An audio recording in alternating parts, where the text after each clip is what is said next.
Bem-vindos à nossa casa.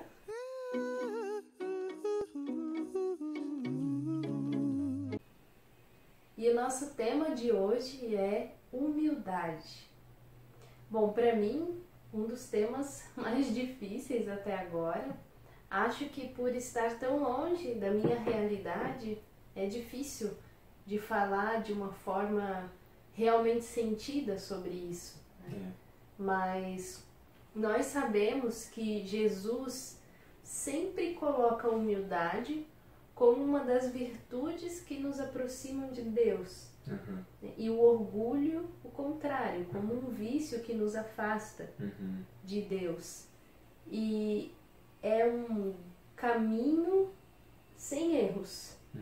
Por isso é tão importante falarmos realmente um pouquinho sobre isso. É mesmo. Nas nossas pesquisas a gente descobriu que humildade, não sei bem se é do grego ou se é do latim, mas vem de humus. Eu vi duas citações, tanto no grego quanto do latim, até uns exemplos de frases latinas, né? Vem de humus. Humus é terra. E o homem e humanidade provém da mesma raiz, podendo ser terra fértil. Então, até nas expressões que eu encontrei do latim, coloca como humildade, a pessoa humilde é aquela que se prostra, que coloca o seu rosto sobre a terra, aquela que se abaixa, né? Na antiguidade, assim, dentre esses povos mais orgulhosos, vamos assim dizer, não era dita como qualidade, né? Mas o cristianismo, o Cristo, né? O Cristo, ele vem colocá-lo como virtude sublime. Então é algo que nós precisamos buscar, e a vida do Cristo demonstrou exatamente isso, que a humildade é uma virtude necessária para nós construirmos o reino de Deus. Tanto que ele colocou no primeiro verso das bem-aventuranças, a primeira é o pilar, então, que abre alas para todas as outras: o bem-aventurados os pobres em espírito, porque é deles o reino dos céus. O pobre em espírito, poderíamos traduzir diretamente assim, respeitando, claro, todos os significados da expressão semítica. Pobre em espírito seria o humilde. Essa expressão eu acho muito interessante, porque ela é difícil de ser compreendida, pelo menos para mim, né? É um embate assim, pobre em espírito, parece o contrário, não humilde, mas alguém que é pobre, né? Mas pesquisando, nós compreendemos, através até dos relatos dos espíritos, que muitos espíritos, depois da desencarnação, de desencarnarem, ao chegarem no mundo dos espíritos, geralmente os que aqui são considerados pequenos, então os pobres em espíritos, os simples, aqueles sem importância, lá são considerados grandes. E o oposto também, os que aqui são considerados poderosos do mundo, né, ou aqueles que são exaltados, os heróis do mundo, geralmente são considerados muito pequenos no mundo dos espíritos, né? E aí nós vamos entendendo o valor que é ser humilde, mas também a grande luta que é para nós. Trazendo para esse lado mais prático, a humildade é um ato de submissão a Deus. Nossa, enquanto, isso já é forte, né? Que o orgulho é o oposto, a revolta, né, contra Deus. Mas como ser submisso? Eu penso em pequenas situações do nosso dia. É muito difícil, porque a gente é tão revoltado que se chove, a gente reclama. Se dá sol, reclama. Se tem vento, reclama. Se está frio, se está quente. Não é submisso. Não tem o entendimento. Então, pensando nessa ordem global, universal, imagine a inteligência suprema regendo tudo, sabendo muito acima de nós, sem comparação, o que é necessário para nós. nos oferece dia a dia diversas oportunidades. E nós, né, com essa carga de soberania, a gente acaba reclamando, desconsiderando, desprezando e nos revoltando. Revolta não essa revolta assim expressa dessa forma, mas a revolta sim, quando acontece algo e eu digo, nossa, por que aconteceu isso? No campo dos sentimentos, né? Nossa, eu vou ter que resolver isso. Nossa, agora eu vou ter que me incomodar com isso. Tudo isso são pequenas revoltas. Sim, sim. Então não é humildade, não é a submissão a Deus. Não é. Eu lembrei até de Confúcio agora, que ele tem uma frase que eu acho muito profunda, que ele diz assim, que a humildade é a única base sólida de todas as virtudes. A única base sólida de todas as virtudes. Então, se nós pararmos para pensar, um ser que é rebelde à harmonia, ele não está aberto. Ele não quer aprender, ele não quer enxergar as belezas que estão no cosmos, não quer. Sim. E às vezes diz que quer, mas é só na razão. Quer argumentar, quer ter muito intelecto, mas não carrega ainda esse sentimento de humildade, de submissão à vontade de Deus. Eu estou falando desse ser porque eu com certeza me incluo no hall destes, né? De seres orgulhosos, arrogantes. É tão difícil deixar, porque não tem como tirar Deus do controle. Ele está no controle, ele é a inteligência suprema, a causa primeira de todas as coisas. Então, a harmonia sem fim vem de Deus. Feliz eu serei quando eu entrar nessa harmonia, quando sentir o todo. Então eu serei humilde, submisso a Deus e não rebelde. E aí tem no capítulo 7 do Evangelho segundo o Espiritismo, que é uma obra-prima também da humanidade, Kardec coloca que o orgulho é a catarata que nos tolda a visão. Então, quando eu me acho superior a quem quer que seja, qualquer obra da criação, eu fechei meus olhos para o belo, para o bom, para o justo, e eu escolho não progredir pelo meu orgulho. Tem um símbolo, são vários símbolos que Jesus traz no Evangelho sobre isso, mas um dos mais usados é o da criança. Nossa, muito bonito. Né? Aquele que não se fizer pequeno como esta criança. Né? E eu vejo, se nós pensarmos na criancinha pequena, tão simples, que não vê diferença entre classes sociais, entre cargos. A criança que se coloca realmente aos cuidados dos seus pais, né? Que é submissa, e nós poderíamos fazer exatamente essa relação com Deus. É nos colocar, saber que como a criancinha, o pai e a mãe, eles sabem como me conduzir, né? Eles vão me oferecer o alimento que eu preciso, a roupa, tudo que é necessário para mim, e eu simplesmente me entrego.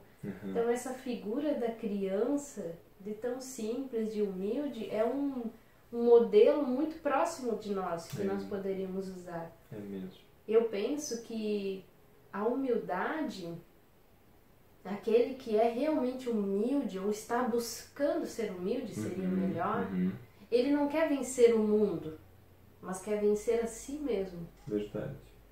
Porque aceita o que o mundo oferece, porque sabe que é uma ordem divina e trabalha em si mesmo diante daquilo. Não é uma submissão burra, vamos dizer, né, com a palavra. Não é simplesmente o aceitar a situação passivamente, e ser passivo diante disso, mas é aceitar a lição, a experiência e descobrir o que eu posso oferecer de mim para essa experiência e para crescer com ela. Eu recordei agora, você usou o exemplo da criança, que eu acho que é um dos mais lindos no Evangelho, né? Jesus toda hora está chamando a criança, né? Tanto que quando eles se indagam, né, qual seria o maior no reino dos céus, Ele pega uma criança, coloca no meio deles e diz: aquele que se fizer como as crianças, esse entrará no reino dos céus, né? O maior de todos é aquele que se faz como uma criança, como um pequenino. Ele usa, né? O pequenino. Então, que se faz pequenino. E se a gente para pensar na criança, ela sempre tem a postura de aprendiz. Ela sempre quer aprender mais. Ela está aberta, né? E infelizmente a sociedade vai corrompendo e vai limitando até a criatividade, esse poder criativo da criança. E se nós nos fizermos espiritualmente, agora pegando não uma criança espiritual, né? Mas ter a postura da criança como espírito, estar aberto para o aprendizado, a nossa vida vai ser tão linda, tão leve, tão serena, porque nós vamos estar aprendendo sempre. Até lembrei da questão 115 de O Livro dos Espíritos, na letra A, porque na questão, né, os espíritos falaram do processo evolutivo do espírito, que vai do simples ignorante à perfeição, e na perfeição, no conhecimento da verdade, alcança a felicidade. E na letra A, Kardec pergunta: segundo o que acabais de dizer, podemos comparar esse processo qual da criança, né? Que é ignorante e inexperiente, só angariando pouco a pouco, com o passar, com o decorrer da vida, as experiências que ela precisa. E aí os espíritos dizem que sim, que a comparação é muito boa. Aí eles até falam que a sua progressão depende da sua maior ou menor docilidade. Quanto mais dócil é a criança, mais aprende. Quanto mais rebelde, menos aprende. Né? E outra figura que eu acho também muito legal no Evangelho é a do sentar-se à mesa, né? Aquele que procura o melhor lugar, depois ele vai ter que ser convidado a se retirar e buscar um lugar pior, inferior. Imagine a vergonha. Realmente. O símbolo é forte nesse sentido. Né? Você senta lá, de repente alguém vem e te convida. Não, esse lugar não é para você. Mas aquele que escolher o lugar mais simples, ele será convidado a um lugar melhor. E isso também nos lembra da questão do aquele que se exaltar será rebaixado. E o que se abaixar será elevado. Isso é uma figura muito forte de humildade e muito forte em nosso íntimo, porque nos coloca assim realmente tendo que arrancar de nós o orgulho. Quantas situações que a gente enfrenta no dia a dia, na nossa vida, e que nos fazem esse convite. Às vezes o simples fato de você calar, silenciar, é um exercício e tanto de humildade. Porque você poderia falar porque está certo, porque tem a razão, mas a questão é o nosso sentimento. É a intenção que move isso. Você querer tomar a frente do processo evolutivo dos outros para ensinar, para mostrar a verdade, enquanto que é Deus que toma conta de cada um, de cada ser. E a gente tem que ir dando as mãos, oferecendo o nosso melhor, mas é um convite muito forte de repensar o que nós acreditamos como certo. Eu acho. Sim. Que, sim, nós vemos muitas injustiças no mundo. Mas até que ponto nós temos que realmente nos mover? Ou até que ponto nós temos que gerar um movimento pacífico de não violência e de compreensão do tempo dos nossos irmãos? E deixar que cada um faça suas escolhas, e deixar que cada um progrida no seu tempo, à sua maneira, enquanto temos que cuidar de nós. Porque tudo, como nós já dissemos outras vezes, tudo vai passar no mundo. E aí nós chegaremos no mundo espiritual com a bagagem íntima. É essa que nós temos que dar conta. Nossa, humildade, com certeza, é a virtude base para todas as outras. Então que nós possamos ser, né? Qual é esse símbolo da criança? Estar aberto, ser submisso, confiar no Pai, né? Confiar no Pai, Deus está no comando. Porque toda vez que nós alimentamos a discórdia, nós estamos infringindo a lei. E nós não percebemos que às vezes é uma frase, às vezes é um pensamento, às vezes a gente faz uma publicação que às vezes nem é a intenção assim, mas a gente não toma cuidado, não é humilde e acaba por ofender pessoas, instituições. E, na verdade, na obra geral, isso não vai contribuir em nada. Né? O que vai contribuir com a obra é a minha postura, a minha ação no bem, a minha humildade, né? Essa submissão à vontade de Deus. Isso vai contribuir. Não que as verdades não precisam ser ditas, trabalhadas, mas existem formas, e a forma pacífica sempre vai ser a melhor. Sempre. É uma relação direta com Deus. Até lembrei da frase da Madre Teresa, um trechinho dela que diz que no final das contas é tudo entre você e Deus. Nunca foi entre você e os outros. Porque a humildade, ela é silenciosa. E geralmente ela é incompreendida no mundo que nós estamos vivendo. Então é uma relação muito íntima entre eu e Deus. E conversar com Ele, porque tudo aqui é obra de Deus. E os nossos irmãos são filhos de Deus, são obras de Deus. E nós temos que conversar com Deus intimamente. E saber, meu Deus, são teus filhos, meus irmãos. O que queres que eu faça? Porque se nós estamos nos exaltando, nos colocando de uma forma superior, ou não respeitando, nós estamos fazendo isso com a obra de Deus. É mesmo. É o orgulho falando. Exatamente. E orgulho é rebeldia.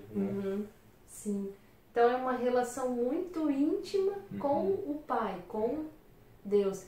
E aquele modelo e guia que é Jesus tem tanto a nos ensinar sobre isso. O Evangelho é repleto de simbologias, de lições, de reflexões que nós podemos fazer para usar no nosso dia a dia, na nossa prática. É mesmo. Eu lembrei, assim, só para fechar, de uma mensagem que eu acho uma das mais profundas que eu já li sobre humildade. É do Emmanuel, Chico Xavier, no livro Pensamento e Vida. O título, Humildade.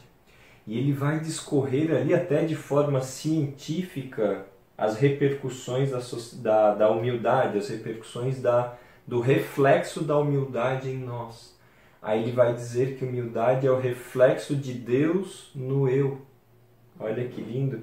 E ele fecha, aí ele coloca que toda vez que faltar humildade, nós vamos dar lugar a desarmonias, inclusive orgânicas e também sociais na nossa vida. Toda vez que faltar humildade. E ele fecha o texto, tinha que se fechar assim, né? Dizendo que Jesus, o humilde por excelência, iniciou a sua trajetória na terra nas palhas da manjedoura e encerrou no madeiro da cruz.